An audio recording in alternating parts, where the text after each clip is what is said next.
तो बेटा आज हम केमिस्ट्री का सैंपल पेपर कंप्लीट सॉल्व करने वाले हैं। उससे पहले मैं आपको बता देता हूं, अब हम हर डे मतलब एवरी डे की बात कर रहे हैं। एवरी डे हम वन शॉर्ट चैप्टर का रिवीजन करेंगे, जिसमें आपको एक चैप्टर कंप्लीट एक वीडियो में मिलेगा, जिसके टॉपिक बाय टॉपिक हम उसको एक्सप्लेन करेंगे, शॉर्ट में करेंगे ना, शॉर्ट में करेंगे और रिमाइंड करेंगे चीजें जो एक बार आपको कंप्लीटली वापस मेमोराइज हो जाए, है ना। तो वन शॉर्ट वीडियो हमारे स्टार्ट होने वाले हैं, जहां की चैप्टर कंप्लीट वन शॉर्ट में कंप्लीट होगा। तो स्टूडेंट हम स्टार्ट करने वाले हैं सैंपल पेपर सेकंड, पूरा कंप्लीट सॉल्व करेंगे उसको, है ना। चलो तो बात हम करते हैं कि सैंपल पेपर जो सेकंड है, मैं आपको ऑब्जेक्टिव टाइप क्वेश्चन यहां नहीं सॉल्व करवा रहा हूं, सीधा हम क्वेश्चन पर चलेंगे और क्वेश्चन में आपको पूरे सॉल्व करके बताने वाला हूं। तो हम स्टार्ट कर रहे हैं क्या बेटा, पहला हमारा जो क्वेश्चन है वो है नॉर्मलिटी से। क्या है भाई, नॉर्मलिटी। तो नॉर्मलिटी का आपको डेफिनेशन देना है। तो नॉर्मलिटी का डेफिनेशन क्या है, नॉर्मलिटी की आपको डेफिनेशन लिखना है। नॉर्मलिटी होता है नंबर ऑफ इक्विवेलेंट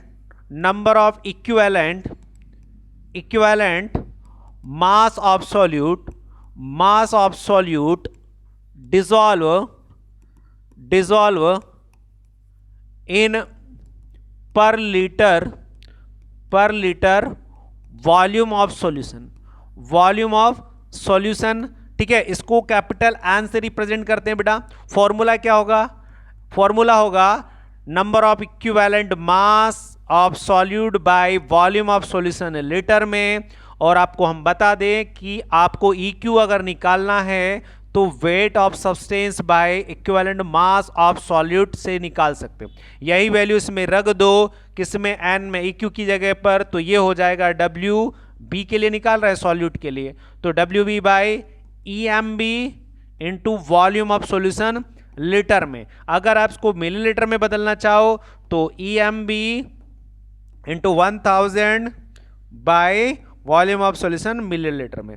तो इस तरीके से इसका फॉर्मूला हम बना सकते हैं। और इसकी यूनिट क्या लिखोगे, यूनिट लिखना इक्विवेलेंट मास पर लीटर। ठीक है, ये इसकी यूनिट होगी। ओके, तो ये हमारा नॉर्मलिटी का क्वेश्चन, क्योंकि इसमें डेफिनेशन विद फॉर्मूला पूछा था तो मैंने आपको फॉर्मूला भी बता दिया। चलो नेक्स्ट क्वेश्चन करते हैं। मोलरिटी। मोलरिटी क्या है भाई, मोलरिटी की डेफिनेशन आपको बताना है। क्या करना है, मोलरिटी की डेफिनेशन देना है। तो मोलरिटी की डेफिनेशन क्या होती है, number of moles of solute dissolve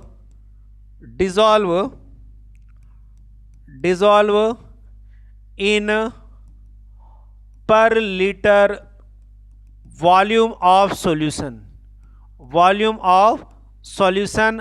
उसको हम बोलेंगे क्या, मोलरिटी। क्या बोलते हैं बेटा, मोलरिटी। फॉर्मूला कैसे बनाएंगे, capital M equal to mole of solute ऊपर लिखेंगे, मोल ऑफ सॉल्यूट ऊपर लिखेंगे और नीचे volume of solution. Okay, volume of solution लिखोगे लीटर में। किस में लिखेंगे, लीटर में। मैथमेटिकली क्या लिखोगे, N किसका, सॉल्यूट का, B volume of solution litre में। अब आपको पता मोल कैसे निकालते हैं, तो मास बाय मोलर मास, तो यही वैल्यू आप यहां रख दीजिएगा। तो WB MB into volume of solution litre में। तो ये वाला आपको फॉर्मूला मिलेगा। आप इसमें 1000 का मल्टीप्लाई कर दीजिएगा तो इसको वॉल्यूम ऑफ सॉल्यूशन मिलीलीटर में हम बदल सकते हैं। तो वॉल्यूम ऑफ सॉल्यूशन मिलीलीटर में बन जाएगा। यूनिट क्या है, यूनिट है मोल पर लीटर इसकी यूनिट है। दिस इज मोलरिटी विथ इसका फॉर्मूला। इतनी बात समझ में आ गई। चलो अब हम आगे बढ़ते हैं। Question number 7, Arrhenius equation. भैया अरहेनियस इक्वेशन क्या कहती है, अरहेनियस इक्वेशन याद रखिएगा, ध्यान से समझना। अरहेनियस इक्वेशन क्या है भैया, अरहेनियस इक्वेशन ये है कि ये एक्चुअली में रिलेशन बताता है रिएक्शन के रेट कांस्टेंट बिटवीन टेम्परेचर। मतलब रिएक्शन का रेट कांस्टेंट और टेम्परेचर के बीच में रिलेशन बताती है। मतलब यदि रेट बढ़ाने की बात कर रहा हो कि रेट बढ़े, कब बढ़ेगा? अगर टेम्परेचर बढ़ाओगे, मतलब टेम्परेचर बढ़ाने पर रेट कांस्टेंट बढ़ रहा है। मतलब यदि अगर K1 रेट हो तो वो किस पर डिपेंड, मतलब टेम्परेचर T1 होगा। अगर टेम्परेचर T2 कर दिया तो रेट कांस्टेंट कितना हो जाएगा? K2 हो जाएगा। इसका मतलब है कि रिएक्शन का रेट टेम्परेचर के बराबर होगा, जितना टेम्परेचर बढ़ाओगे रेट ऑफ कांस्टेंट बढ़ेगा।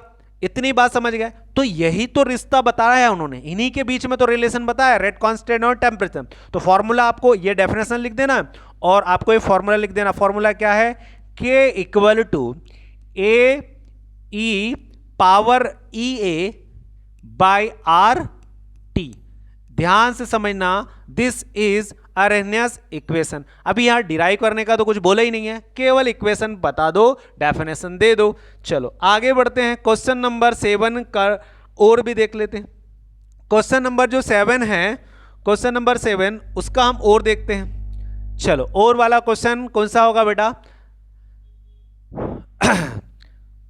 What is called activation energy? Activation energy क्या है? देखो भाई, एक्टिवेशन एनर्जी है minimum amount of energy requirement. बस इस वर्ड को पकड़ लो, रिक्वायरमेंट एनर्जी को बोलेंगे। कौन सी एनर्जी को? रिक्वायरमेंट। मतलब कैसे? देखो मैं आपको एक ड्रॉ के द्वारा समझाऊं, ग्राफ के द्वारा। ये हम एक्सिस ले लें और एक एक्सिस ये ले लें, ठीक है। अब हम एक बैरियर लगा दें, थ्रेशोल्ड एनर्जी बैरियर। ये मान लो एक थ्रेशोल्ड एनर्जी बैरियर है। इतनी बात समझ गए? अब मेरे पास एक रिएक्टेंट है जिसके पास इतनी एनर्जी है, ये भैया रिएक्टेंट की एनर्जी है। इसको हमने नाम दे दिया, ये रिएक्टेंट एनर्जी है। इसको नाम दे दो रिएक्टेंट एनर्जी। रिएक्टेंट एनर्जी कौन सी एनर्जी? ये यहां से लेकर यहां, ये रिएक्टेंट एनर्जी। अब मुझे प्रोडक्ट बनाना है। क्या बनाना है?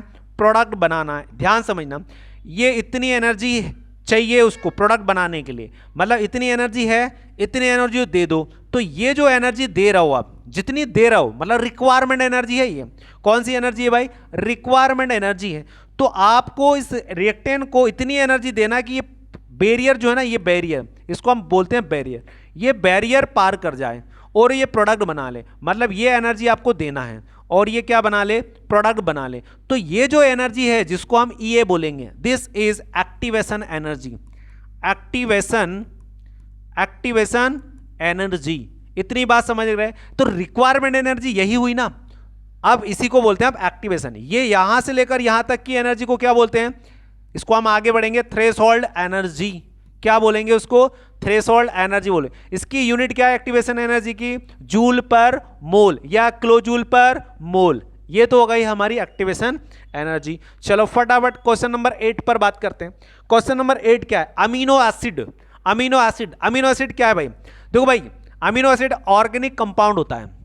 अमीनो एसिड क्या है? ऑर्गेनिक कंपाउंड है जो बिल्डिंग ब्लॉक प्रोटीन को बनाने का काम करता है। प्रोटीन को बनाने का काम कर, which are essential for, essential मतलब रिक्वायरमेंट, मतलब जरूरत, एसेंशियल फॉर स्ट्रक्चर, हमारी बॉडी को जरूरत है स्ट्रक्चर बनाने में, फंक्शन करने में, रेगुलेशन ऑफ बॉडी के लिए, टिश्यू के लिए, ऑर्गन्स के लिए, सबके लिए जरूरत है भैया अमीनो एसिड की। और ये एक ऑर्गेनिक कंपाउंड है जिसका फॉर्मूला कार्बन पर डबल बॉन्ड के, सॉरी कार्बन पर कार्बोक्सिलिक ग्रुप लगा दो, इधर एल्काइल ग्रुप लगा दो, यहां पर एमीन ग्रुप जोड़ दो, यहां पर एमीन ग्रुप जोड़ दो NH2। ओके, इसको बोलते हैं हम अल्फा अमीनो एसिड। याद रखिएगा, मैं आपको बता देता हूं, ये अमीनो एसिड का स्ट्रक्चर है। ये कार्बोक्सिलिक ग्रुप है, ये भी एक एमीन ग्रुप है, ये एल्काइल ग्रुप है, इसको हम बोलते हैं एल्काइल ग्रुप। ये एल्काइल ग्रुप है, ये एमीन ग्रुप है और ये कार्बोक्सिलिक ग्रुप है। तो भैया एमीन ग्रुप, कार्बोक्सिलिक ग्रुप और एल्काइल ग्रुप से मिलकर बना होता अमीनो एसिड। अमीनो एसिड आपको मैं बता देता हूं, 20 अमीनो एसिड मिलकर क्या करते हैं? 1 मोल प्रोटीन बनाते हैं भाई, 1 मोल प्रोटीन बनाते हैं। और प्रोटीन हमारी बॉडी के लिए जैसा जरूरत प्रोटीन की होती है वैसे ही बनाया जाता है। चलो और आगे देख ले, इसके बारे में कुछ लिखा होगा, बिल्कुल लिखा है। इसके बारे में ये लिखा है कि जो अमीनो एसिड होते हैं ना, ये जो अमीनो एसिड होते हैं, इन अमीनो एसिड को दो देख लिया। अब हम टाइप्स ऑफ अमीनो एसिड की बात करते हैं। टाइप्स ऑफ अमीनो एसिड देख लो भाई। देखो टाइप्स ऑफ अमीनो एसिड में कहानी क्या है? टाइप्स ऑफ अमीनो एसिड में क्या है, दो टाइप के होते हैं, एक तो एसेंशियल अमीनो एसिड होता है और नॉन एसेंशियल अमीनो एसिड। देखो मैंने आपको बोला था कि भाई 20 अमीनो एसिड मिलकर प्रोटीन बनाते हैं, इसको कैटेगराइज किया दो टाइप से, एसेंशियल अमीनो एसिड और नॉन एसेंशियल। कौन होते हैं? Can not be synthesized by the body, must be obtain through the diet. भैया अगर हम इसको बोले कि हमारी बॉडी में नहीं बनता है, भाई हमारी बॉडी इसको नहीं बनाती है, ऐसे प्रोटीन जो हमारी बॉडी को नहीं चाहिए, मतलब नहीं बनाते, मतलब हमारी बॉडी नहीं बनाती, हमारी बॉडी के अंदर नहीं बनते हैं, इसलिए हमें खाने से लेना पड़ता है। भाई खाने से लेना पड़ेगा, हमें खाना खाना पड़ेगा, उस खाने से हमें मिलेगा वो प्रोटीन। कौन कौन से? ल्यूसीन, लाइसिन, मेथियोनिन, फिनाइलेनिन और थ्रेओनिन और ट्रिप्टोफैन और वैलेनिन, है ना, वेलाइन। ये वो प्रोटीन है एसेंशियल अमीनो एसिड जो कि हमें खाने से मिलते हैं, हमें खाना खाना पड़ेगा, मतलब डाइट से हमें मिलेगा, ये हमें बॉडी के अंदर नहीं बनते हैं। नॉन एसेंशियल हो गए जिसकी हमें रिक्वायरमेंट होती ही नहीं है, हमारी बॉडी खुद बना लेती है, बाहर से खाने की जरूरत नहीं होती है, हमारी बॉडी खुद बनाती है। ऐसे प्रोटीन को या अमीनो एसिड को हम नॉन एसेंशियल बोलते हैं। इतनी बात समझ गए? वो कौन है नॉन एसेंशियल? एलानिन, एस्पराजिन, एस्पार्टिक और ग्लूटामिक, वो एसिड है या अमीनो एसिड जो हमारी बॉडी खुद बनाती है। चलो अब बात करते हैं अगला क्वेश्चन, एक्सप्लेन आयोनाइजेशन आइसोमेरिज्म। भैया आइसोमेरिज्म क्या है? आइसोमेरिज्म किसको बोलते हैं? जिसका स्ट्रक्चर डिफरेंट हो लेकिन मॉलिक्यूलर फॉर्मूला सेम हो। देखो यहां लिखा हुआ है same molecular formula but different ions in the solution to be interchange of ion inside और आउटसाइड, बाहर के और अंदर के क्या करें, कोऑर्डिनेशन स्फीयर के उसमें क्या करें, एक्सचेंज हो जाए। लाइक दिस FeNH3, यहां पर क्या है, मान लो ये 5 है, ये Cl है और यहां पर Cl3 है, इनके ये बाहर वाला है अंदर है, इनके बीच में जब इनको डिसॉल्व करें तो इंटरचेंज हो जाए, ऐसे एक आइसोमेरिज्म, आयोनाइजेशन आइसोमेरिज्म बोलते हैं। चलो आगे बढ़ते हैं भाई। क्वेश्चन नंबर 9 है, what do you understand denaturation of protein? Denaturation protein किसको बोलते हैं भाई? डीनेचुरेशन प्रोटीन वो प्रोटीन है जिसको सिंप्लीफाई किया जाता है। अब हम बता दें आपको, 4 टाइप के प्रोटीन होते हैं, प्राइमरी, सेकेंडरी, टर्सरी, क्वाटरनरी। तो मैं बोल रहा हूं कि सेकेंडरी, टर्सरी, क्वाटरनरी कैसे होते हैं? 3D डायमेंशनल में होते हैं। 3D डायमेंशनल, देखो लिखा 3 डायमेंशनल स्ट्रक्चर कैसे होते हैं? 3 डायमेंशनल स्ट्रक्चर होते हैं। याद रखना, प्राइमरी को छोड़ दे तो सेकेंडरी, टर्सरी, क्वाटरनरी प्रोटीन में या अमीनो एसिड में या प्रोटीन की बात कर रहे हैं तो इनके बीच में हाइड्रोजन बॉन्डिंग होगी। अब भैया इनको हमें क्या कर देना है? इनको हमें सिंप्लीफाई कर देना है, मतलब ये सिंपल प्रोटीन बना देना है, सिंपल प्रोटीन का फॉर्मेशन करना है। ये सिंपल प्रोटीन है, ये कॉम्प्लेक्स प्रोटीन है। भैया इस सिंपल प्रोटीन को हमें बनाना है, तो कॉम्प्लेक्स प्रोटीन को सिंपल में कन्वर्ट करने के लिए हम उसका पीएच वैल्यू चेंज कर सकते हैं। पीएच वैल्यू चेंज ना करके इसका टेम्परेचर बढ़ा देते हैं जिससे इसका बॉन्ड तोड़ दे, हाइड्रोजन बॉन्ड। देखो हाइड्रोजन बॉन्ड को ब्रेक करना है, या तो पीएच वैल्यू चेंज कर दिया, टेम्परेचर बढ़ा दे, घटा दे, है ना, वो केमिकल चेंजेस कर दें, केमिकल चेंजेस कर दें। ये सब कुछ करने से क्या होगा, इसका हाइड्रोजन बॉन्ड ब्रेक हो जाएगा और ये किस में कन्वर्ट हो जाएगा? सिंपल प्रोटीन में कन्वर्ट हो जाएगा। इसी को बोलते हैं हम डीनेचुरेशन प्रोटीन। क्या लिखा है? Denaturation protein refer to the process in which protein loses in its native 3 dimensional structure. ये 3 dimensional structure which essential for its function, हमें जरूरत होती है काम की, वर्क के लिए, तो हमें क्या करना पड़ेगा? उसके स्ट्रक्चर को चेंज करना पड़ेगा। इसको हम स्ट्रक्चर को क्या कर, डिस्टर्ब कर दें, क्या कर दे, डिस्टर्ब कर दे। और किसको कर सकते हैं? सेकेंडरी प्रोटीन को कर सकते हैं, टर्सरी को कर सकते हैं, क्वाटरनरी को कर सकते हैं। और यहां पर हमें ये प्राइमरी को ब्रेक नहीं करना पड़ेगा, वो एक सीक्वेंस में होता है। तो इस तरीके से हम क्या बना सकते हैं? सिंपल प्रोटीन बना सकते हैं। इसी को बोलते हैं, इस मेथड को बोलते हैं डीनेचुरेशन प्रोटीन। चलो इतनी बात समझ में आ गई। अगला क्वेश्चन देखो, क्वेश्चन नेक्स्ट क्या है? Difference between DNA and RNA. तो भैया डीएनए और आरएनए में आपको क्या बताना है? डिफरेंस बताना है। क्या करना है? डिफरेंस बताना। चलो फटाफट, एक तरफ डीएनए लिखो, एक तरफ आरएनए लिखो, एक तरफ डीएनए लिखो, एक तरफ आरएनए लिखो। सिंपल है भाई, सिंपल है। इसका फुल फॉर्म लिख दो। क्या लिखो? डीऑक्सी राइबोज न्यूक्लिक एसिड, है ना, इसका नाम, इसका ribose nucleic acid, ribose nucleic acid इसका नाम है, ये लिख दिया। दूसरा पॉइंट लिखो, ये डबल स्टैंड होता है, ये डबल स्टैंड होता है ना, डबल स्टैंड ये ऐसे है, और ये सिंगल स्टैंड होता है, सिंगल स्टैंड होता है, ठीक है, सिंगल स्टैंड होता है भाई। उसके बाद थर्ड लिखो, क्या लिखोगे, ये कहां होता है, in nucleus, in nucleus, cell के न्यूक्लियस में होता है। ये कहां होता है, साइटोप्लाज्म में होता है, साइटोप्लाज्म में होता है। कौन, आरएनए। ये फर्स्ट, एक सेकेंड, ये थर्ड पॉइंट। फोर्थ पॉइंट लिख दो। फोर्थ पॉइंट क्या लिखोगे भाई, आप ये लिख सकते हो, इसमें जो नाइट्रोजनस बेस पेयर होते हैं वो एडेनिन, ग्वानिन, साइटोसिन और थाइमिन होते हैं। इसमें जो नाइट्रोजनस बेस होते हैं, इसमें जो नाइट्रोजनस बेस पेयर होते हैं वो एडेनिन, ग्वानिन, साइटोसिन और यूरेसिल होता है, थाइमिन नहीं होता है। ये 4 पॉइंट फटाफट आप लिख लेना। समझ गए कि नहीं? चलो अब हमने डिफरेंस देख लिया, अगले क्वेश्चन पर चलते हैं। Question number 10।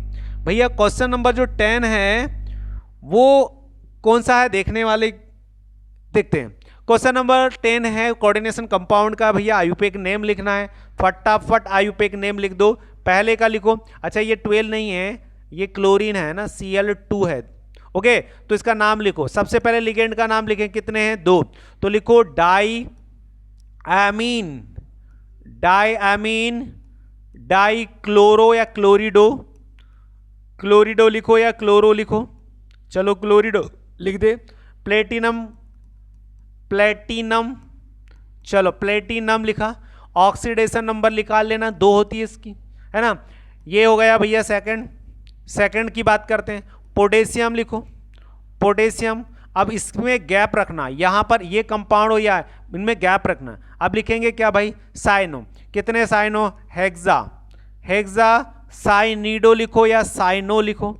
मैंने लिख दिया साइनिडो। अब क्योंकि ये नेगेटिव है ये पॉजिटिव है, तो जब ऐसा हो तो हम मेटल का नाम चेंज कर दे, तो क्या लिखेंगे, फेरेट लिखेंगे। क्या लिखेंगे भाई, फेरेट लिखेंगे, FERRAT, फेरेट। और इसका ऑक्सीडेशन नंबर जो भी निकाल के देख लेना, 2। तो ये इसका आयुपेक नेम हो गया। इतनी बात समझ गए, इतनी बात समझ गए, कोई कंफ्यूजन है? चलो नहीं है। अब हम बात करते हैं क्वेश्चन नंबर 11 की।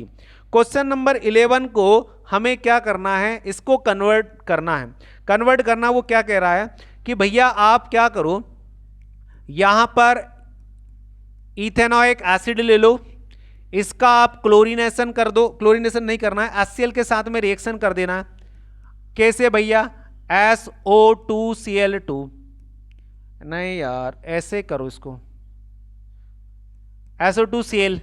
तो भैया क्या होगा, ध्यान समझना, यहां से ध्यान से ना, वाटर निकल जाएगा। क्या निकल जाएगा, वाटर निकल जाएगा। चलो वाटर निकल गया, क्या बना, CH3COCl। इतनी बात समझ गए, इतनी बात आपको समझ में आ गई? कोई कंफ्यूजन है क्या? नहीं। अब हम इसको क्या करें, अब इसको हम अमोनिया से रिएक्शन कर दें। क्या कर दें, अमोनिया से रिएक्शन कर दें। अमोनिया से रिएक्शन कर दो तो क्या होगा, क्या होगा भाई, ये 2 है।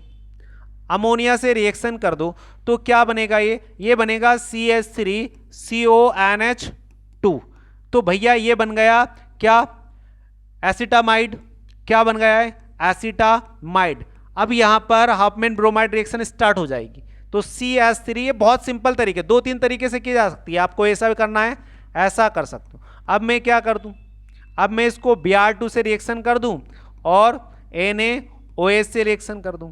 कितने, जितने जरूरत है, 4 ले लो, 4 की जरूरत होगी। तो यहां से बॉन्ड ब्रेक करो, यहां से बॉन्ड ब्रेक करो, ठीक है। तो ये बन जाएगा क्या भाई, CH3NH2। ये तो हमें बनाना ही था, मीथेनामाइन हो गया, ये मीथेनामाइन हो गया भाई, यही तो बनाना था, मीथेनामाइन हो गया। उसके बाद देखो क्या बचा, अब बचा Br2, Br sodium bromide, NaBr, कितने, 2। उसके बाद क्या बचा भाई, उसके बाद Na2CO3 बचा और वाटर बचा। देख लेना कितने वाटर। तो इस तरीके से हम इसको रिएक्ट करवा सकते हैं। तो ये रिएक्शन हम इथेनोइक एसिड से हम मीथेनामाइन बना दिया। अब मीथेनॉल से इथेनॉइक एसिड बनाना है, मीथेनॉल से इथेनॉइक एसिड बनाना है। चलो ये आपको दे दिया, आप खुद कर लेना, है ना। अब इतना मैंने बताया, इसमें भी हाफमैन ब्रोमाइड रिएक्शन हो जाएगी आगे चलकर, नहीं सॉरी नहीं होगी। तो अब इसको हम छोड़ देते हैं, आपके लिए होमवर्क, आप खुद कर लेना, अरे इतना तो कर सकते हो आप भी ना। चलो अब हम करते हैं अगला क्वेश्चन, क्वेश्चन नंबर जो कि 10 का और वाला है। क्वेश्चन 10 का और कौन सा भाई? Hinsberg reagent test. भैया हम हिंसबर्ग रिएजेंट के साथ में इसको रिएक्शन करते हैं, तो इसके लिए हिंसबर्ग टेस्ट मेथड में इसमें हम क्या लेंगे, C6H5S डबल बॉन्ड O2 और Cl, इसको बोलते हैं हिंसबर्ग रिएजेंट। ओके, तो पहला है आप क्या करोगे, 1 डिग्री के साथ में, किसके साथ में भाई, 1 डिग्री के साथ में इसको रिएक्ट करवाओगे। ये 1 डिग्री है, चलो यहां से HCl निकला, तो C6H5 और यहां पर आ जाएगा, ध्यान समझना, यहां पर कौन आ जाएगा, NH। ये पहला 1 डिग्री टेस्ट। दूसरा क्या लोगे, दूसरा C6H5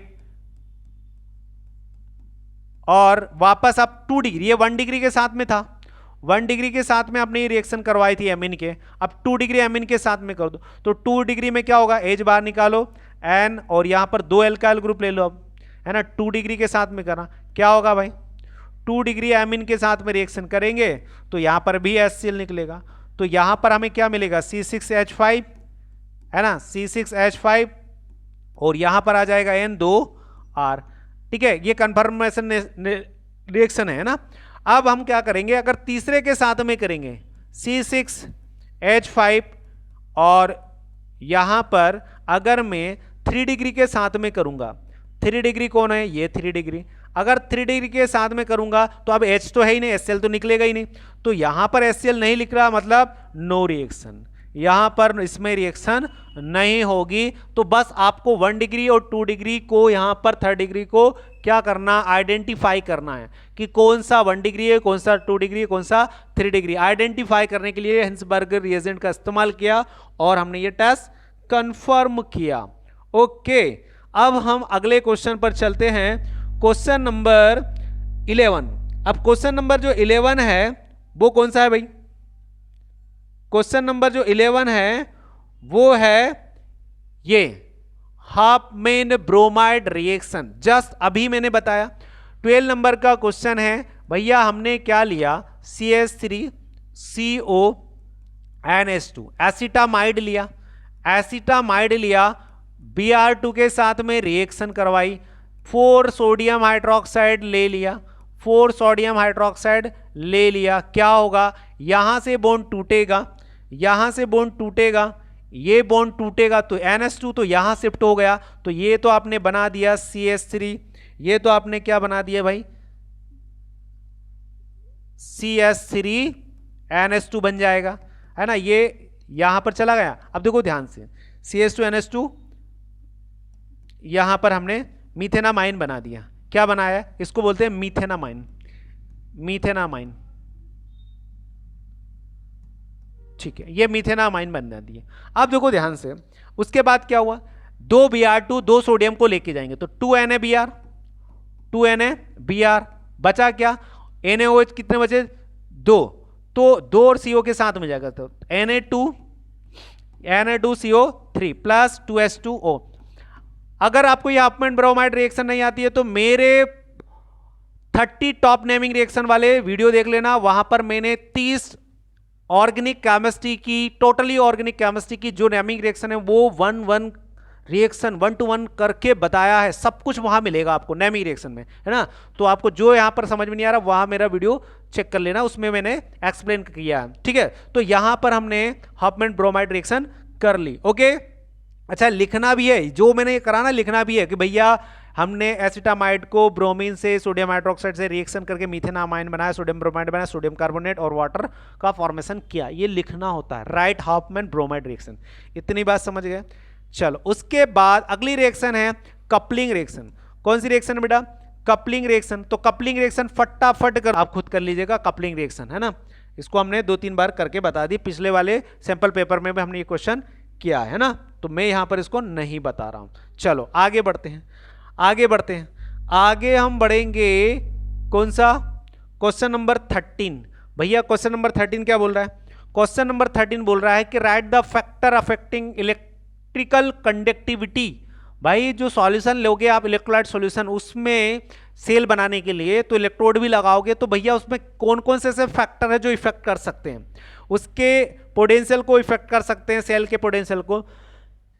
तो भाई क्या होगा, सॉरी, तो यहां पर पहले तो मटेरियल की बात करते हैं।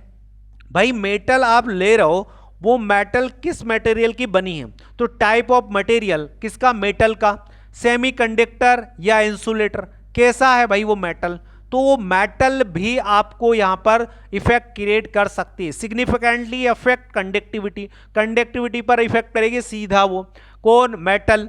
भैया मेटल किसका इस्तेमाल करते हैं, कॉपर, सिल्वर। अब इसमें क्योंकि सिल्वर कॉपर दोनों अच्छी मेटल हैं, बट इनमें भी क्या है, हाई कंडक्टिविटी की बात करते हैं, तो यहां पर डिपेंड करता है ना कि मेटल कौन सी ली। अब रबर ग्लास तो हम ले नहीं सकते हैं क्योंकि उनकी कंडक्टिविटी लो होती है, तो मतलब ये मटेरियल के नेचर पर भी डिपेंड करता है। सेकंड टेम्परेचर, भाई इलेक्ट्रिकल कंडक्टिविटी डिक्रीज होती है कब, जब टेम्परेचर बढ़ाओगे, जब टेम्परेचर बढ़ेगा, टेम्परेचर बढ़ने पर याद रखिएगा किसी भी सेल की इलेक्ट्रिकल कंडक्टिविटी घटती है।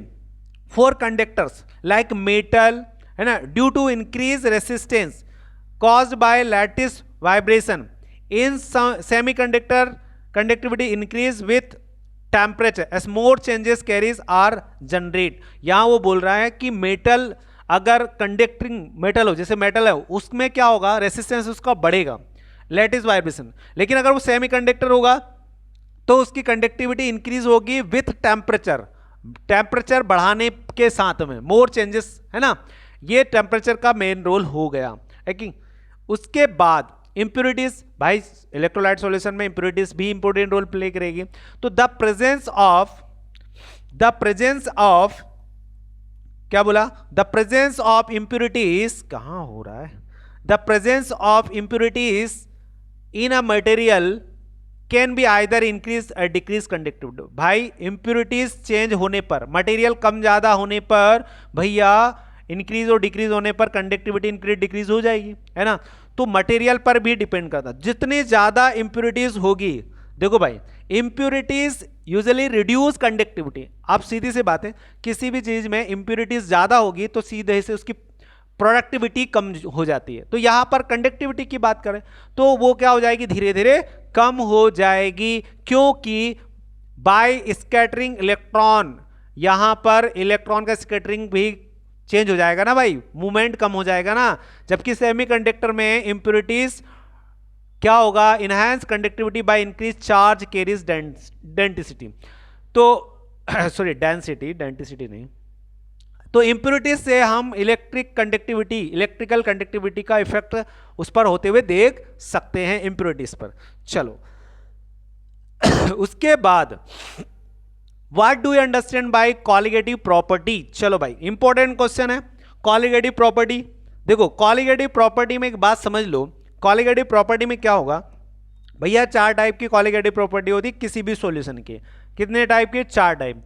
तो कॉलिगेटिव प्रॉपर्टी क्या, भाई कोई भी लिक्विड सॉल्यूशन है, अगर मैं उसमें कोई सॉल्यूट डाल दूं, मतलब पानी है, पानी में मैं सॉल्ट डाल दूं, ग्लूकोज डाल दूं, स्टार्च डाल दूं, कुछ भी सॉल्यूट डाल दूं, तो क्या करता हूं, सॉल्यूशन की प्रॉपर्टी चेंज कर देता हूं। किसके कारण हुई ये प्रॉपर्टी चेंज, ये सॉल्यूट के कारण हुआ। तो कॉलिगेटिव प्रॉपर्टी देखो क्या लिखा भाई, कॉलिगेटिव प्रॉपर्टी के बारे में लिखा कि colligative properties are properties of solution they depend only on the number of solute particle। भाई अगर मैंने कंटेनर लिया और इसमें मैंने कोई लिक्विड ले लिया, इसमें कोई सॉल्यूट ऐड कर दूं, तो ये सॉल्यूट क्या करता है, इसकी प्रॉपर्टी चेंज कर देता है। अब इसकी प्रॉपर्टी 4 चेंज करेगा, इसका relating lowering vapour pressure change कर देगा, इसका depression of freezing point change कर देगा, इसका elevation of boiling point change कर देगा, इसका ऑस्मोटिक प्रेशर चेंज कर देगा। ये सब कुछ प्रॉपर्टी किसने चेंज की, ये सॉलिड पार्टिकल्स ने की। तो कॉलिगेटिव प्रॉपर्टी किस पर डिपेंड कर रही है, number of moles of solute, solute के मॉलिक्यूल्स पर। सॉल्यूट के आयंस पर, सॉल्यूट के मॉलिक्यूल्स पर, है ना, एटम पर, इन्हीं पर तो डिपेंड कर रही है ना। ये सब सॉल्यूट के आयन मॉलिक्यूल्स या मॉलिक्यूल्स लिख सकना है, लिख लेना, मॉलिक्यूल्स एटम्स, इन पर ही डिपेंड करती है।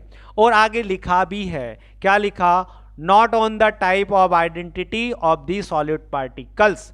ओके, अब क्या कहा मैंने अभी बताया, वेपर प्रेशर लोअरिंग, तो लोअरिंग वेपर प्रेशर, तो क्या लिखा कि यदि मैं कोई सॉल्यूट कैसा हो, नॉन वॉलेटाइल, वेपर से नहीं बनाने वाला हूं, तो भैया the addition of non volatile solid to a solvent lower the solvent vapours pressure because fewer solvent molecules are able to escape into the vapour phase. अब एक बात समझो कि मान लो मैंने पानी में नमक डाल दिया, अब नमक डाल दिया तो पानी में नमक घुलकर ये वाटर का एक मॉलिक्यूल से है और उसका नमक का सॉल्ट का मॉलिक्यूल, दोनों आपस में जुड़ जाएंगे।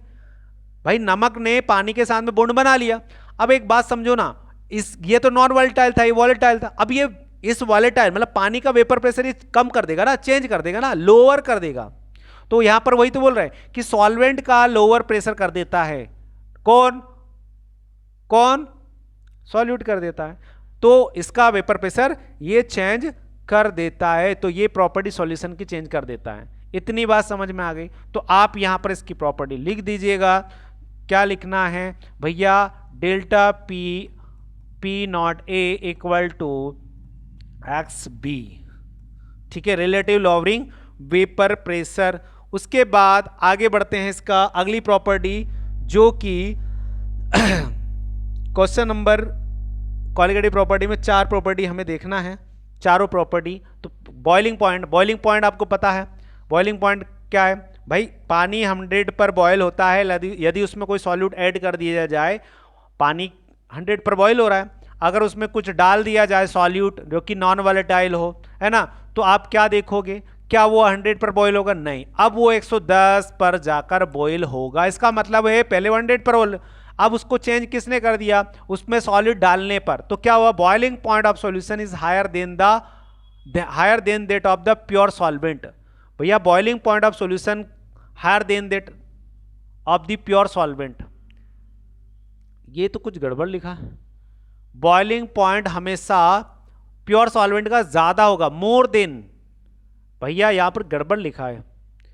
भाई क्या होगा, हमेशा प्योर सॉल्वेंट का वेपर प्रेशर या प्योर सॉल्वेंट का वेपर प्रेशर या बॉइलिंग पॉइंट ज्यादा होगा। अरे नहीं, सही बोला, सही तो लिखा। चलो, कारण क्या हुआ, देखो ध्यान समझना, वो ऐसा कहना चाह रहा, मैं कंफ्यूज हो गया था, अब मैं क्लियर कर देता हूं। भाई मैं 100 पर पानी प्योर है, 100 पर पानी प्योर वेपर प्रेशर हो जाता है, मतलब बॉइलिंग हो जाता है, 100 डिग्री पर पानी बॉयल हो जाता है। यदि इसमें मैं क्या ऐड कर दूं, सॉल्ट ऐड कर दूं, स्टार्च, ग्लूकोज, तो अब ये 100 पर नहीं होगा ना, 110 डिग्री पर हुआ, कौन सॉल्यूशन। तो यहां पर क्या लिखा, the boiling point of solution is higher than that of pure solvent, ज्यादा है ना प्योर सॉल्वेंट से, किसका, सॉल्यूशन का। This is because a higher temperature is needed to rise to the solution vapour pressure to match the external pressure. तो फिर उसको external pressure जो एटमॉस्फेयर प्रेशर उसके मैच करना पड़ेगा ना, तो उसके लिए और ज्यादा टेम्परेचर देना पड़ेगा। इसका मतलब है इसका बॉइलिंग पॉइंट चेंज कर देता है। तो आपको क्या लिखना है, delta T directly proportionally M delta T F equal to K, अरे फ्रीजिंग पॉइंट लिखना है ना, बॉइलिंग पॉइंट लिखना है भाई, बॉइलिंग पॉइंट लिखना है। क्या लिखोगे, बी, बॉइलिंग पॉइंट, ठीक है। तो बॉइलिंग पॉइंट आपको लिखना है, ओके। अब फ्रीजिंग के लिए देख लो, फ्रीजिंग के लिए देखो क्या हो जाएगा, यहां पर आपको लिखना है इसका क्या, फ्रीजिंग पॉइंट का फॉर्मूला। फ्रीजिंग पॉइंट भी मतलब आप पानी को अगर बर्फ बनाओगे तो वो 0 डिग्री पर बर्फ बनना स्टार्ट हो जाए, अगर उसमें कुछ ऐड कर दिया जैसे शुगर वो ऐड कर दी या सॉल्ट ऐड कर दिया, क्या वो 0 डिग्री पर फ्रीजिंग होगा, नहीं, अब उसका फ्रीजिंग पॉइंट माइनस में चला जाएगा। मतलब the freezing point solution is lower than that of pure solvent, pure solvent से और कम हो जाता है ना। इसका मतलब सॉल्यूशन का जो फ्रीजिंग पॉइंट है, फ्रीजिंग पॉइंट वो कम होता है प्योर सॉल्वेंट के। तो यहां पर आप लिखोगे delta T F equal to proportionally M और यहाँ पर delta T F equal to K F M. इतनी बात समझ गए।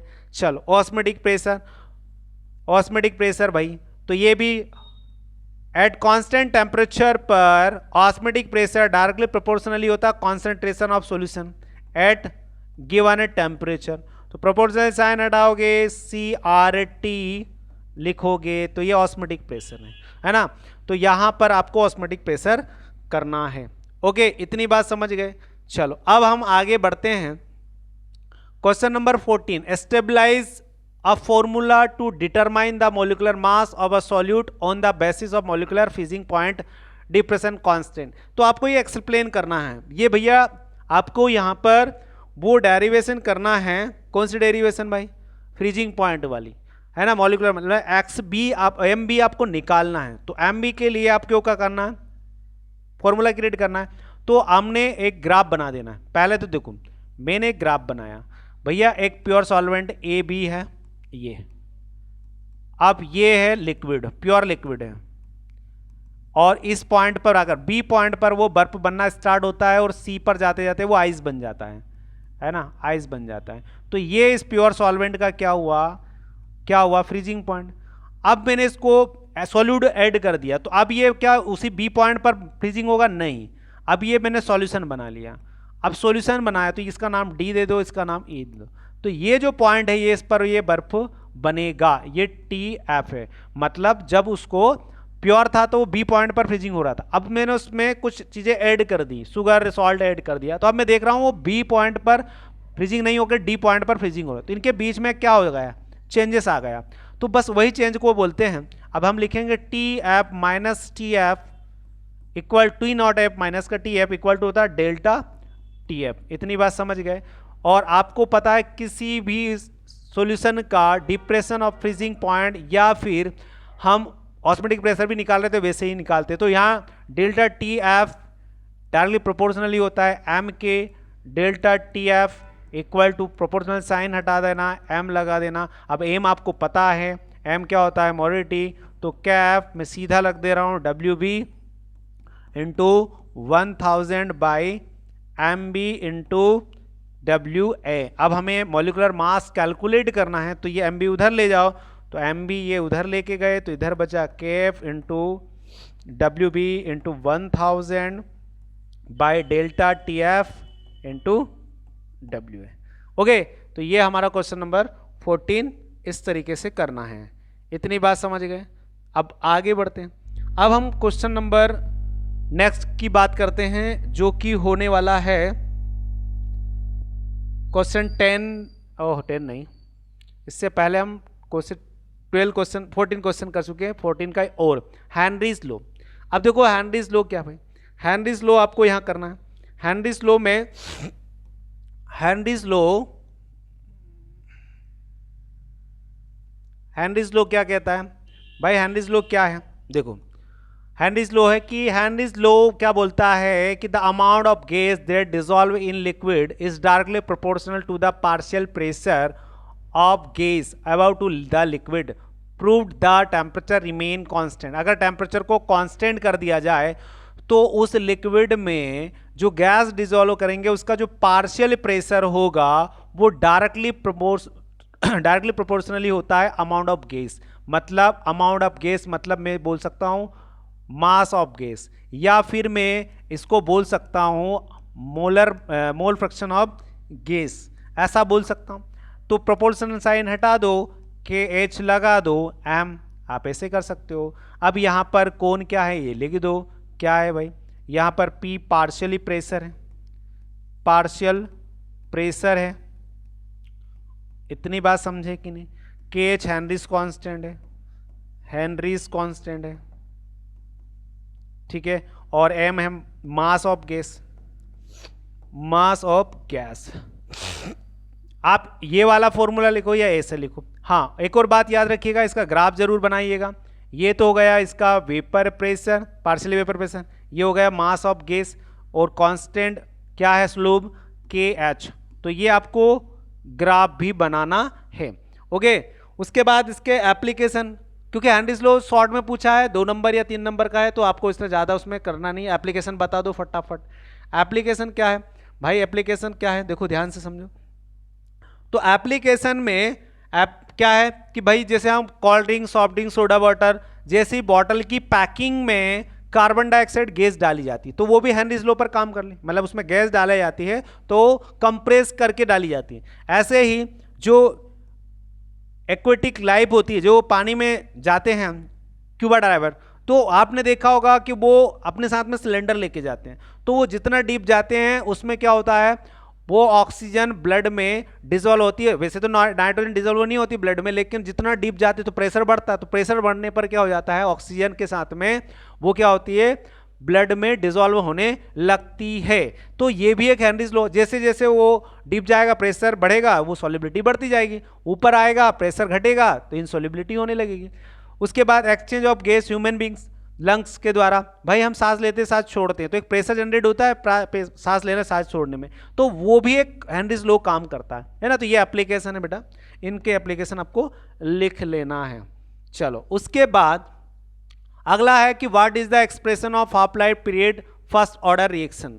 चलो तो अगर आपको मेरे ये कंप्लीटली देखना है तो अभी जब मैं पढ़ाऊंगा इनके वन शॉट तो पूरा एक्सप्लेन करूंगा, हालांकि अभी मैं फास्टली सैंपल पेपर को सोल्व करने की कोशिश कर रहा हूं ताकि हम कम समय में पेपर को सॉल्व कर ले।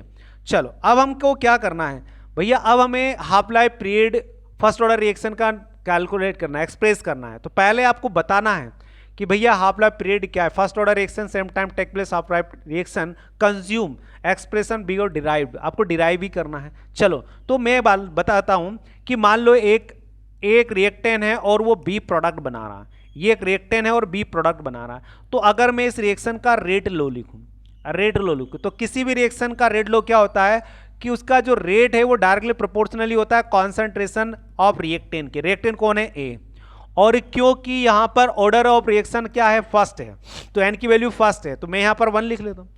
अब सॉरी, प्रोपोर्शनल साइन हटाऊंगा, के लगाऊंगा, कॉन्सेंट्रेशन ए, ये at rate low. Rate expression में क्या लिखूंगा, रेट एक्सप्रेशन में क्या करूंगा कि भैया R equal to differentiation concentration A by D T, और क्योंकि रिएक्टेंट है तो इसका कॉन्सेंट्रेशन घटेगा तो माइनस लगा देता हूं, और प्रोडक्ट है, अगर प्रोडक्ट के बारे में लिखूंगा तो प्रोडक्ट क्या होगा कि बढ़ेगा, इसका कॉन्सेंट्रेशन बढ़ेगा, तो मैं प्लस साइन लगा देता हूं। ठीक है, अब देखो ना ध्यान से, इस आर की वैल्यू मैं यहां रख सकता हूं, तो ये वैल्यू मैंने कहां लगा दी, यहां पर लगा दी, तो ये हो गया minus D concentration A by क्या भाई डी टी इक्वल टू, ये पूरा वैसे का वैसे लिखा, पूरा वैसे का वैसे लिखा, के कॉन्सेंट्रेशन ए। अब ध्यान समझना, अब मैं कॉन्सेंट्रेशन ए और ये इधर भी तो इसको सेम है तो इसको उधर लेके चला जाऊं, तो ये क्या होगा भाई, ये क्या होगा, ध्यान से समझना, इसी पे पूरा सॉल्व करना अपने को। चलो इधर देखो, अब हम क्या करते हैं, अब यहां पर मैं कॉन्सेंट्रेशन ए को उधर ले जाता, तो माइनस डी कॉन्सेंट्रेशन ए, ये इधर चला गया यहां पर, तो यहां आ गया कॉन्सेंट्रेशन ए, इधर क्या बचा के, और इधर इनटू डी टी। अब माइनस का बोथ साइड मल्टीप्लाई करो तो ये तो प्लस हो जाएगा, ये माइनस हो जाएगा। अब मैं क्या करता हूं, यहीं पर मैं इस डिफ्रेंसिएशन को खत्म करना हो तो मैं क्या लगा देता हूं, इंटीग्रेशन लगा देता हूं, यस या नो, मेरे को डिफ्रेंसिएशन खत्म करना है, तो डिफ्रेंसिएशन खत्म करने के लिए मैंने इंटीग्रेशन का इस्तेमाल किया। अब देखो ध्यान समझना, यहां पर लगेगी एक प्रॉपर्टी कैसी लगेगी भाई, ध्यान समझना, डी एक्स बाई एक्स बराबर होता है एल एन एक्स, ये वाली प्रॉपर्टी लगने वाली है। एक प्रॉपर्टी ये लगेगी, एक प्रॉपर्टी और क्या लगेगी, कौन सी लगेगी, एक और लगेगी D X equal to X, ये वाली एक प्रॉपर्टी लगेगी। तो बस ये दोनों प्रॉपर्टी यहां पर लगा दो। क्या करोगे भाई, दोनों प्रॉपर्टी लगाओ, तो चलो दोनों प्रॉपर्टी लगा रहे हैं हम, तो यहां पर ये वाली प्रॉपर्टी हम लगा रहे हैं इस इक्वेशन में, तो ये वाला उड़ा के यहां प्रॉपर्टी लगा रहे हैं, तो क्या हो जाएगा, इस सभी की जगह पर क्या आ जाएगा, देखो ये आ जाएगा, तो मैं लिखूंगा L N concentration A equal to, और इसकी जगह पर के माइनस का है और डी टी की जगह पर क्या लिख देता हूं, ओनली 40, और क्योंकि मैंने डिफरेंशिएशन लगाते तो डिफरेंशिएशन कांस्टेंट लगा दे, सॉरी इंटीग्रेशन लगाया था तो इंटीग्रेशन कांस्टेंट मैंने लगा दिया। अब मैं क्या बोल रहा हूँ कि मान लो रिएक्शन इनिशियली फॉर्म में हो, मतलब जहाँ टाइम इक्वल टू 0 हो, तो भाई रिएक्टेंट का कॉन्सेंट्रेशन ए, तो उसका भी क्या हो जाएगा, ए 0 ही हो जाएगा अगर इनिशियली है तो। बस यही वैल्यू आप इस इक्वेशन में रखोगे, क्या रखोगे, तो ln ए, तो ए की जगह आप कॉन्सेंट्रेशन ए 0 कर दिया, equal to minus K T, और टी क्या हो जाएगा, 0 हो जाएगा, प्लस का सी, तो ये पूरा क्या हो जाएगा 0। इसका मतलब ये हुआ, इसका मतलब देखो ध्यान से समझो कि ये वैल्यू पूरी 0 हो गई, तो सी की वैल्यू क्या आ गई हमारे पास, ln कॉन्सेंट्रेशन ए नॉट। अब ये सी की वैल्यू कहाँ रख दी, इक्वेशन फर्स्ट में। भैया यहां लिखो कि putting the value in equation first, ठीक है, तो ये उड़ा के यहां रख दो। तो भैया मैंने ये वैल्यू यहां रख दी, तो ln A equal to minus K T plus C की वैल्यू क्या है, ये हमारी वैल्यू है सी की, ln कॉन्सेंट्रेशन ए नॉट। इतनी बात समझ में आ गई। तो देखो माइनस के टी, क्योंकि रेट कांस्टेंट निकालना तो उसको उधर लेके जाओ इक्वल, तो ये तो हो गए प्लस का के टी, इक्वल टू इधर क्या बचा, ln कॉन्सेंट्रेशन ए नॉट, इधर आ जाएगा माइनस का ln ए। अब देखो यहाँ एक प्रॉपर्टी लगेगी, कौन सी, ln A minus ln B equal to होता है ln ए बाई बी। ये प्रॉपर्टी यहाँ लगा दो तो क्या हो जाएगा भाई, K T equal to ln concentration A not by concentration A. इतनी बात समझ में आ गई, इतना कुछ कर लिया आपने। बस यहाँ पर ये कहानी तो आपको करके देखनी है।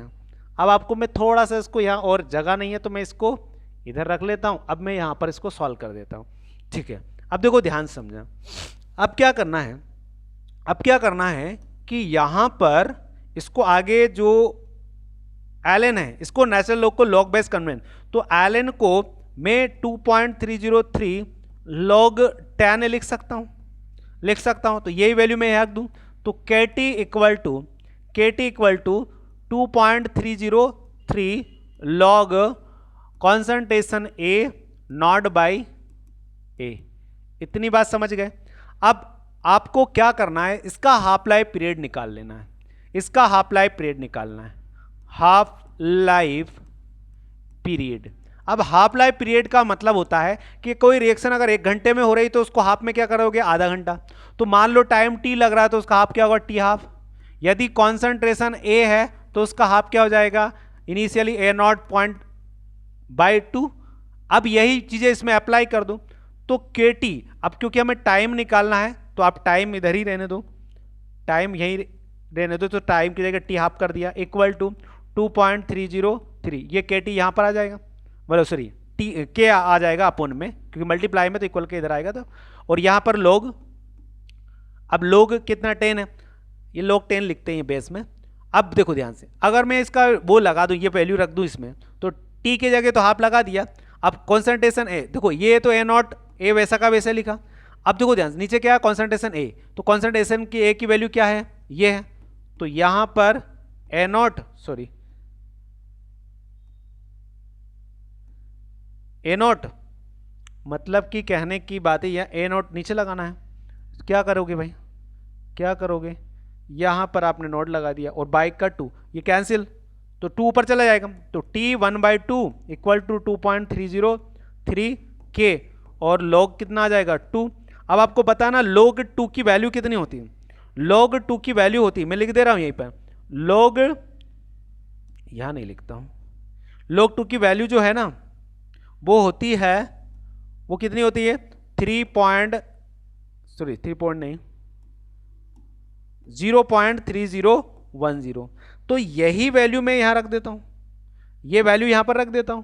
अब ये वैल्यू में इस log 2 की वैल्यू को यहां पर रख देता हूं, तो क्या होगा भाई, क्या होगा, देखो ध्यान से, अगर मैं ये वैल्यू रखता हूं, अगर ये वैल्यू में रखता हूं तो यहां पर हो जाएगा, क्या हो गया यार,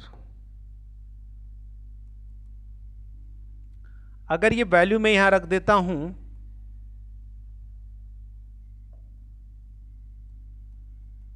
चलो तो वैल्यू रख दिया, तो क्या होगा T1/2 इक्वल टू 2.303 और log 2 की वैल्यू क्या है ये, तो 0.3010 बाय के। सॉल्व करोगे तो T1/2 इक्वल टू 0.693 बाय के आ जाएगा। ये हाफ लाइफ एक्सप्रेस करना था। इस तरीके से हमने क्या करा, एक्सप्रेस करा हाफ लाइफ पीरियड।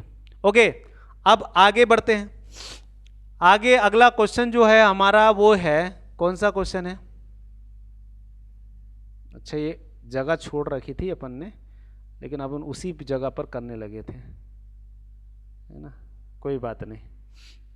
अब हम बात करते हैं, अगला टॉपिक जो हमारा है वो क्या है, एक्सप्लेन द थ्रेशोल्ड एनर्जी और एक्टिवेशन एनर्जी। तो threshold energy, activation energy just अभी बताया, फिर अगेन बता देता हूँ, रिपीट कर रहा हूँ। ये यहाँ से यहाँ तक ये तो हो गई, इसको हम बोलते हैं थ्रेशोल्ड एनर्जी। ये क्या होगा भैया, थ्रेशोल्ड एनर्जी, इसको हम बोलते हैं थ्रेशोल्ड एनर्जी। अब ये एक रिएक्टेन है, तो रिएक्टेन के पास इतनी एनर्जी है, तो ये रिएक्टेन एनर्जी हो गई, ये रिएक्टेन एनर्जी हो गई।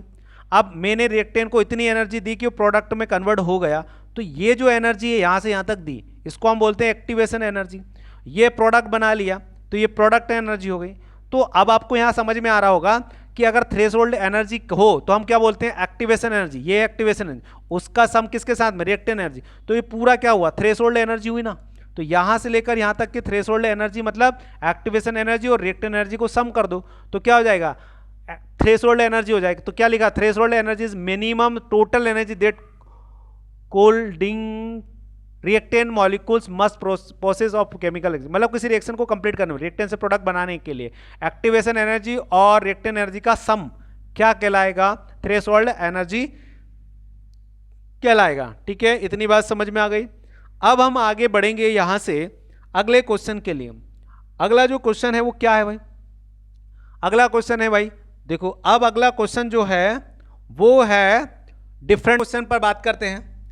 तो अगला क्वेश्चन हमारा कौन सा है भाई, right the alcohol difference between, किसके, अल्कोहल और फिनोल के बीच में डिफरेंस बताना। तो देखो बेटा, प्रॉपर्टी के अकॉर्डिंग आपको डिफरेंस समझ में आ जाएगा। एक तरफ अल्कोहल लिखा है, एक तरफ फिनोल, ये लिखा हमने फिनोल, ये लिखा अल्कोहल।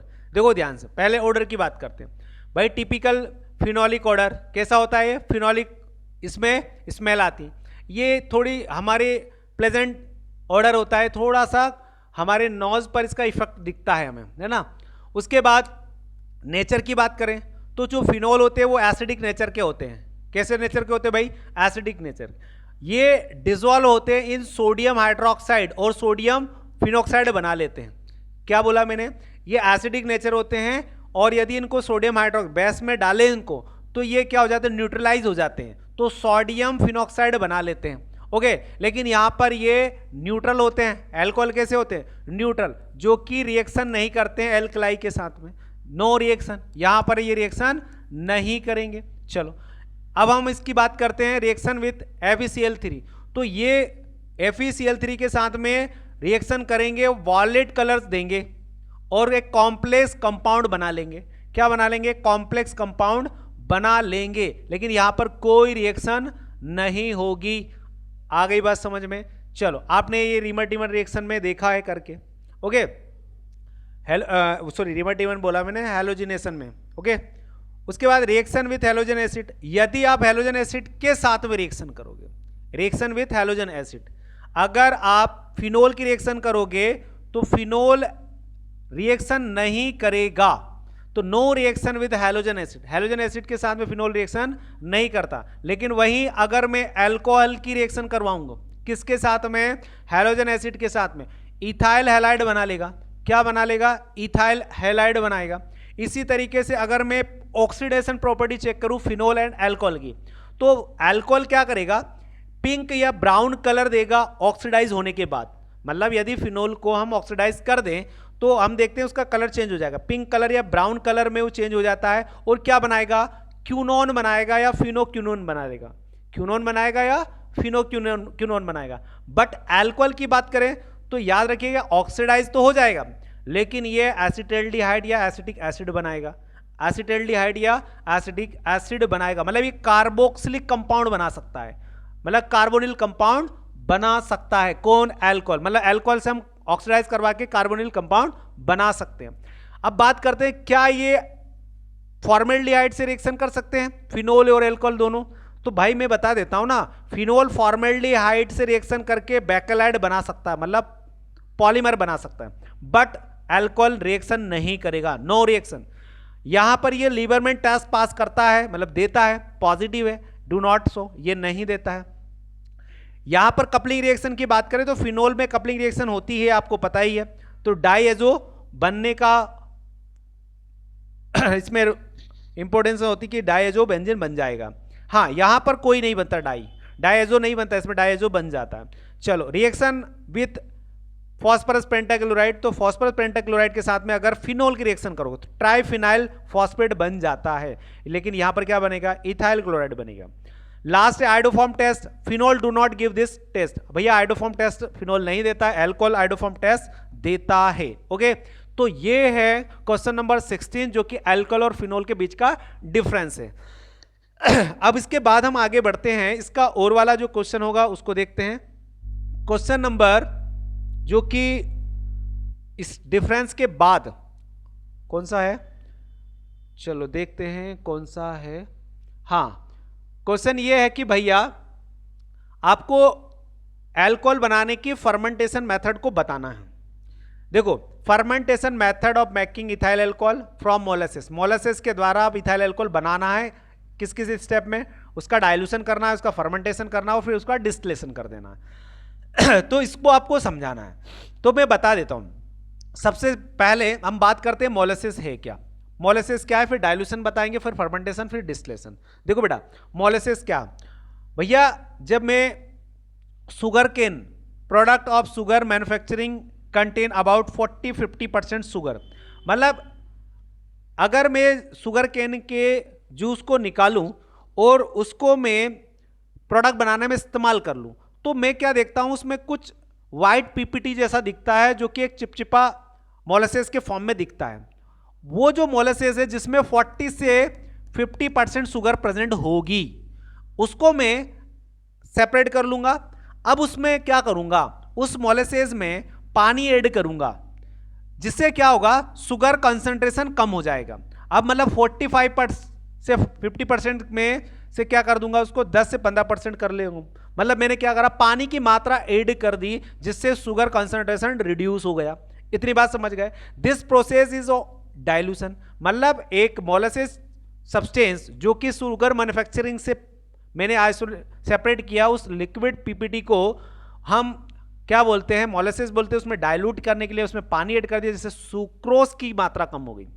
अब इस कंडीशन में जो डाइल्यूशन हो गया, उसको हम ईस्ट एक्टिविटी के लिए डाल देते हैं, जहां से क्या होगा, फर्मेंटेशन की प्रोसेस स्टार्ट हो जाएगी। ये तो डाइल्यूशन की प्रोसेस हो गई। अब डाइल्यूशन के बाद आता फर्मेंटेशन। देखो बेटा, फर्मेंटेशन कैसे करना है।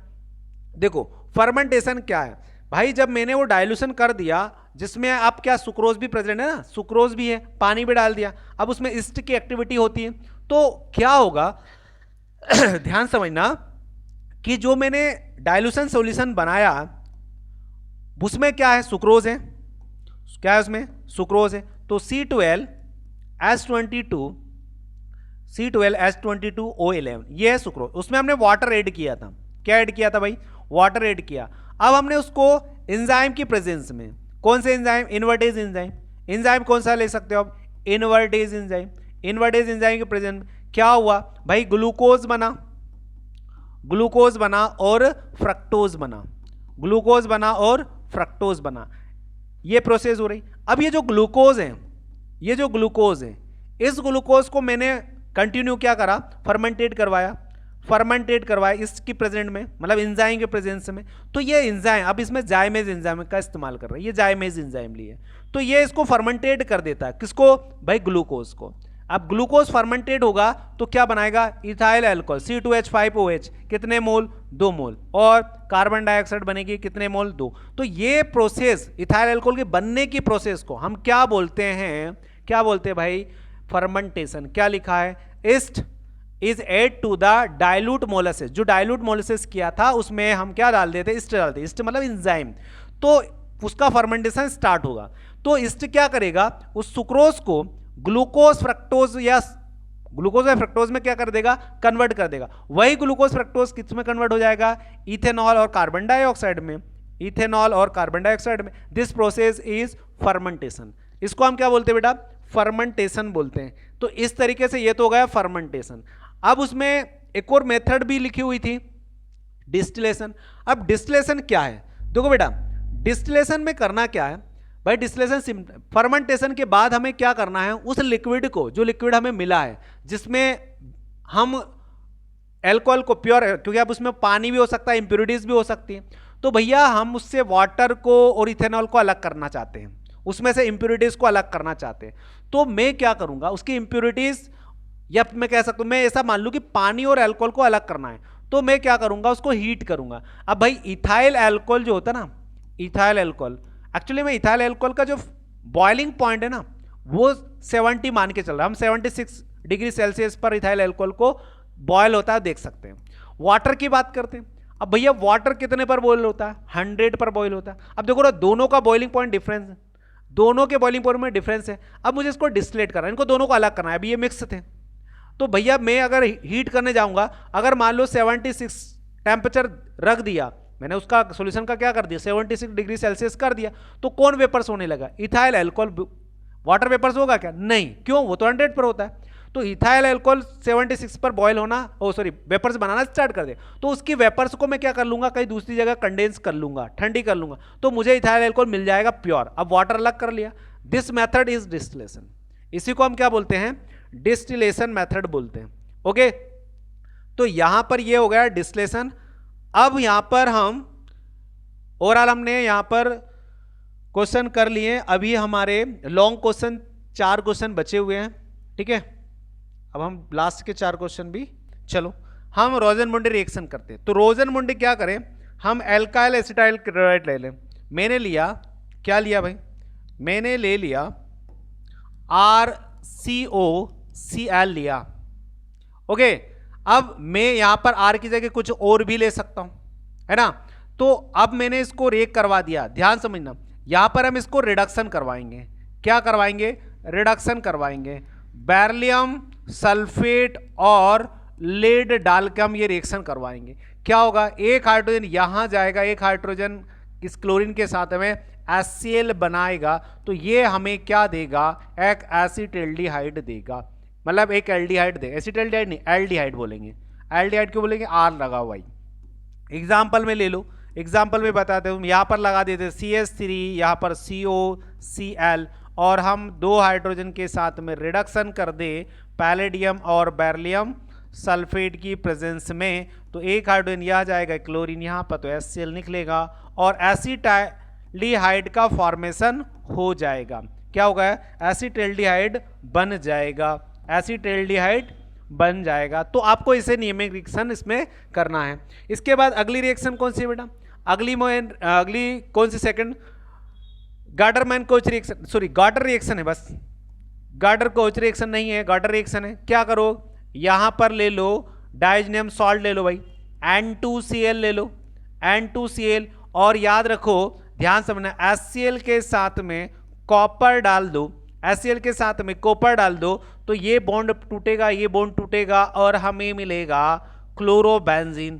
क्या मिलेगा बेटा, chlorobenzene. This is Gattermann reaction. आप इस तरीके से कर, ये डाइजोनियम सॉल्ट लिया है हमने, डाइजोनियम सॉल्ट, इसको पूरा बोलते हैं बेंजीन डाइजोनियम क्लोराइड। क्या मिला, chlorobenzene.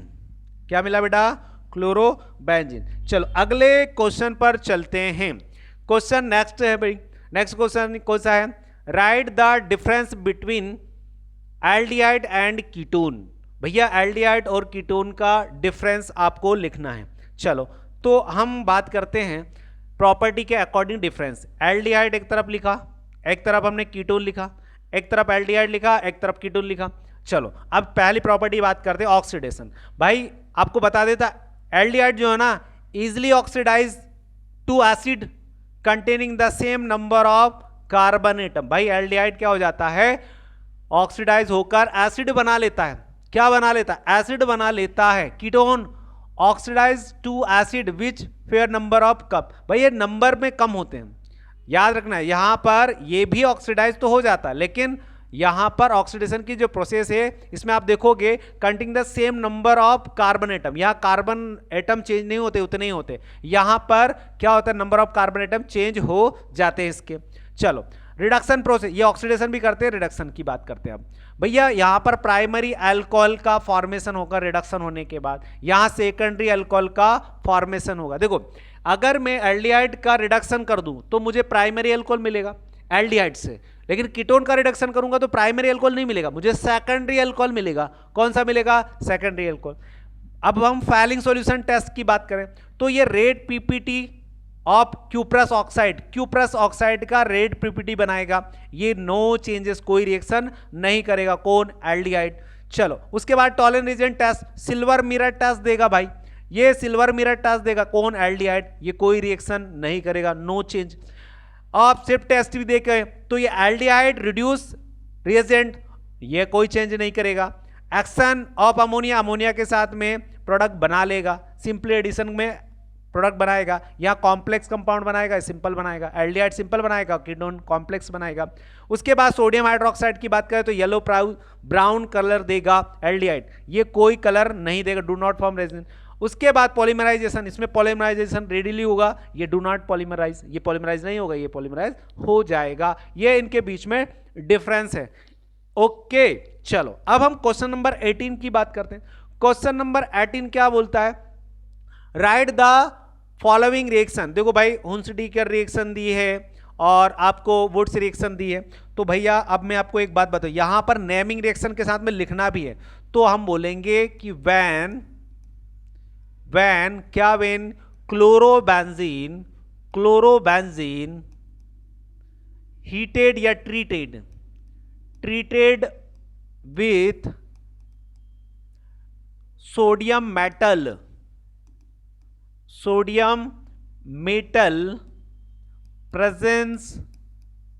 presence in dry ether क्या बोलेंगे? alkane is obtained like this, RX reaction कर दो सोडियम क्लोराइड के साथ, सोडियम मेटल के साथ में, ड्राई ईथर की प्रेजेंस में क्या होगा बेटा? क्या होगा? NaX निकल जाएगा और एल्केन बनेगा। क्या बनेगा? एल्केन बनेगा, वुड्स रिएक्शन। ओके ऐसे ही हुंसडीकर में स्टेटमेंट लिखना है।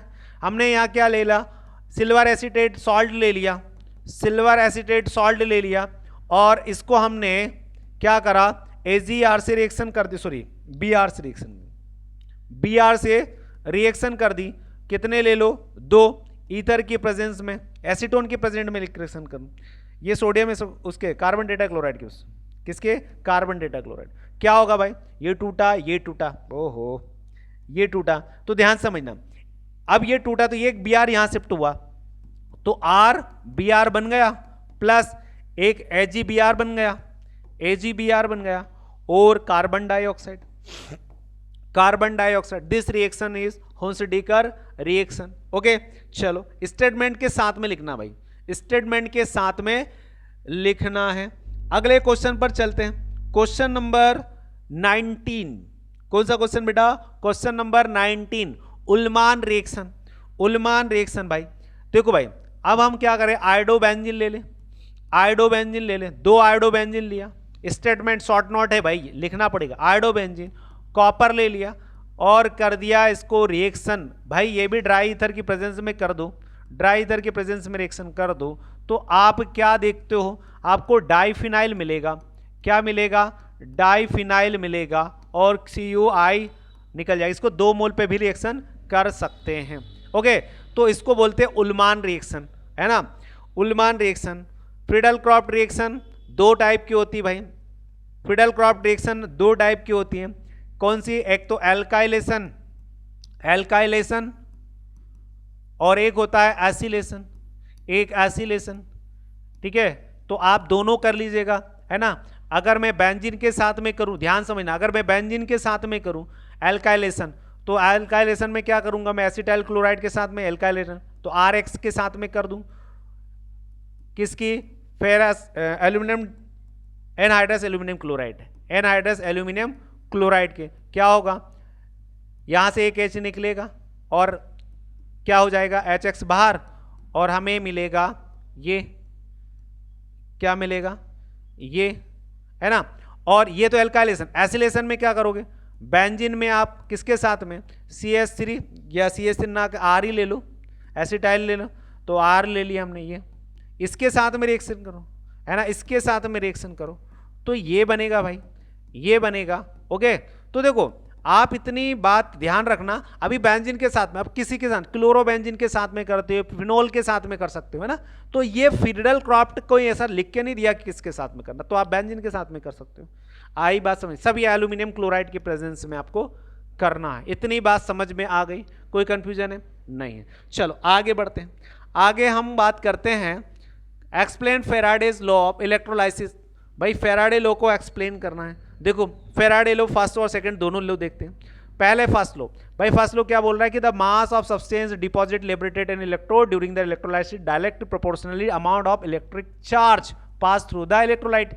भैया वो कहना चाह रहा है एक कंटेनर ले लो और उसमें एक इलेक्ट्रोड लगा दो और इलेक्ट्रोड के बाद इसमें से करंट पास कर दो, मान लो अपने इस पे क्यू चार्ज पास किया, तो यहां पर जो इलेक्ट्रोलाइट लिया है ना ये सॉल्यूशन, उसमें से क्या होगा, इस इलेक्ट्रोड के चारों ओर क्या हो जाएगा, कुछ सब्सटेंस आकर डिपॉजिट हो जाएगा, कुछ सब्सटेंस आकर डिपॉजिट हुआ, मान लो सब्सटेंस W है।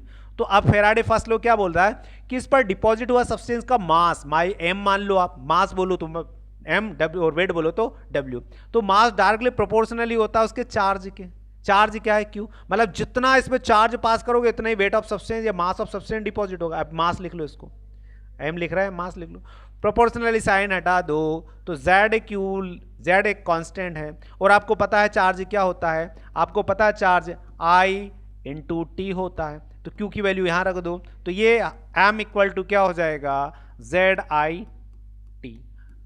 ये फर्स्ट लॉ है फेराडे का फर्स्ट लॉ, मतलब आप जितना चार्ज पास करोगे उतना ही क्या होगा, उतना ही भैया, उतना ही उसमें सब्सटेंस डिपॉजिट होगा। अब सेकंड लो क्या है भाई, सेकंड लो ध्यान समझो। अब इसमें हम अलग अलग कंटेनर लगा दें, इसमें हम अलग अलग कंटेनर लगा दें, उन पर हमने ये इलेक्ट्रोड जोड़ दिया, सेम चार्ज। अच्छा यहाँ जगह नहीं है, मैं अगले पेज पर इसको समझा रहा हूँ, है ना, यहाँ पर नहीं, जगह नहीं। सेकंड लॉ की बात करते हैं।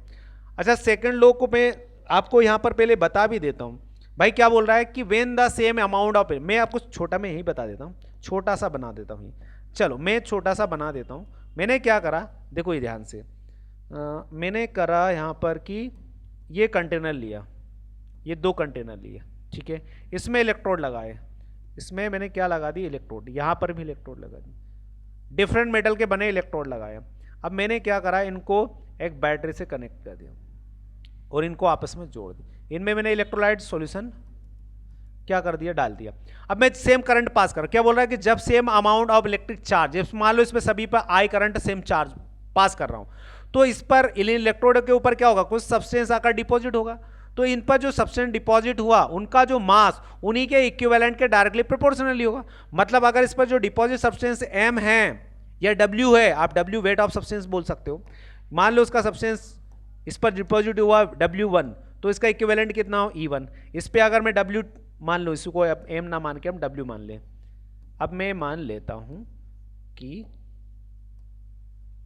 यहां पर वेट ऑफ सब्सटेंस W2 हुआ, तो इक्विवेलेंट कितना E2। इसका मतलब है वो बोल रहा है कि weight of substance directly proportionally होता है इक्विवेलेंट के। बात समझे कि नहीं?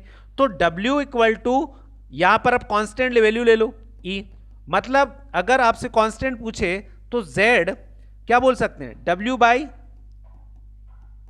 Z।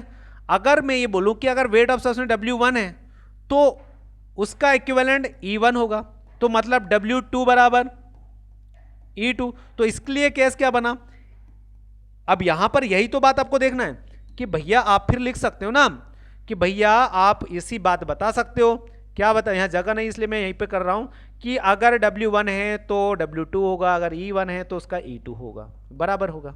ठीक है, ये सेकंड लो है ना, शॉर्ट में मैंने बता दिया, देख लेना। अब हम बात करते हैं नेक्स्ट क्वेश्चन की, जहां पर एक इंपॉर्टेंट क्वेश्चन आपके सामने है इलेक्ट्रोकेमिस्ट्री से ही। चलो भैया क्या बोल रहा है कि बोल रहा है कि अमोनियम क्लोराइड, सोडियम हाइड्रोक्साइड और sodium chloride infinite dilution molar conductivity इतनी इतनी दी है, ठीक है।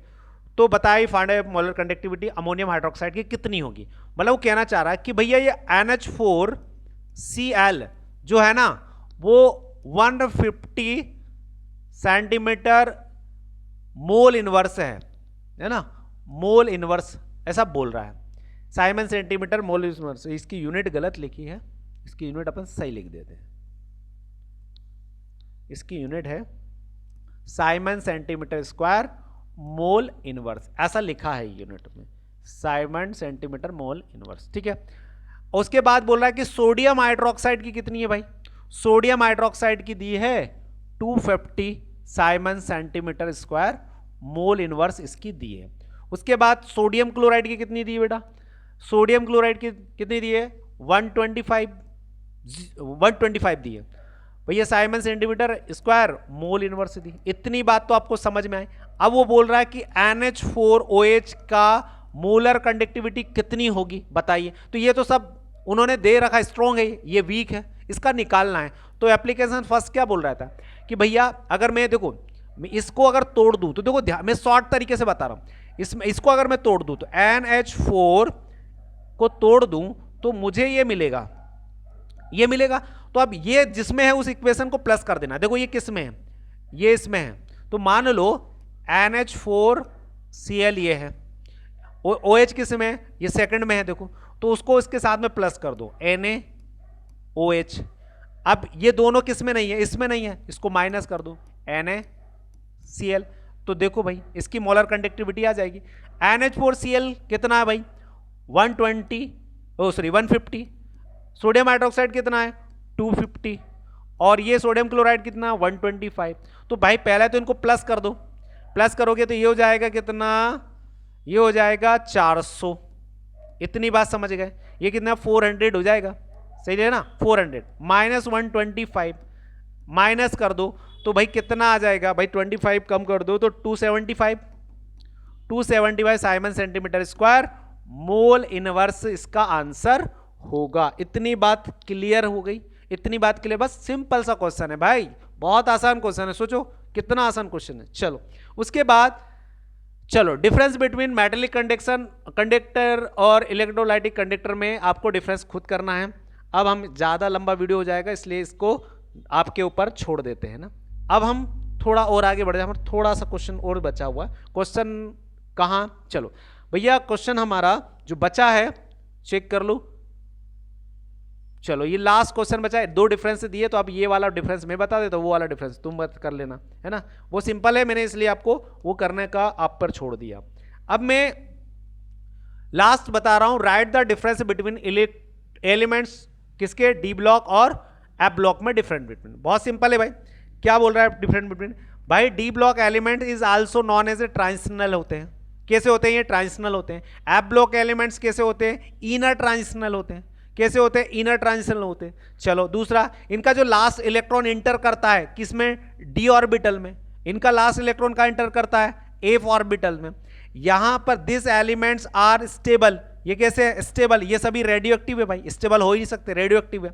यहां पर इसका जनरल फॉर्मूला क्या है, n-1 d 1/10, मतलब 1 से लेकर 10 तक है और s पर 2 होंगे, ये इसका जनरल फॉर्मूला। बस ये आपको डिफरेंस करना, हमने कंप्लीट सॉल्व कर लिया है। अब हम बात करेंगे कि अब जो हमारे अगले वीडियो आने वाले, 1 शॉट वीडियो आने वाले हैं, और 1 शॉट वीडियो में मैंने आपको बता दिया है कि भैया हम एक वीडियो में एक चैप्टर का रिवीजन करेंगे जो कि कंप्लीट होगा और बिल्कुल एक एक चीज उसमें एक्सप्लेन करेंगे, और उसके बाद हम ऐसे ही प्रैक्टिस करेंगे सैंपल पेपर से, ठीक है। आई होप कि मैंने जो कोशिश की आपको इस सैंपल पेपर को एक्सप्लेन करने की शॉर्ट तरीके से, जल्दी फास्टली, तो शायद आपको समझ में और भी ज़्यादा अच्छे से चीज़ों को आपके सामने रख पाऊँ और आपके एग्जाम के लिए बेटर तरीके से मैं चीज़ें कर पाऊँ। ओके, अगर वीडियो अच्छा लगा तो लाइक कीजिएगा, शेयर कीजिएगा, सब्सक्राइब कीजिएगा, और अपने दोस्तों को जो कि 12th क्लास में उनकी हेल्प के लिए जरूर उसको शेयर करिएगा। ओके।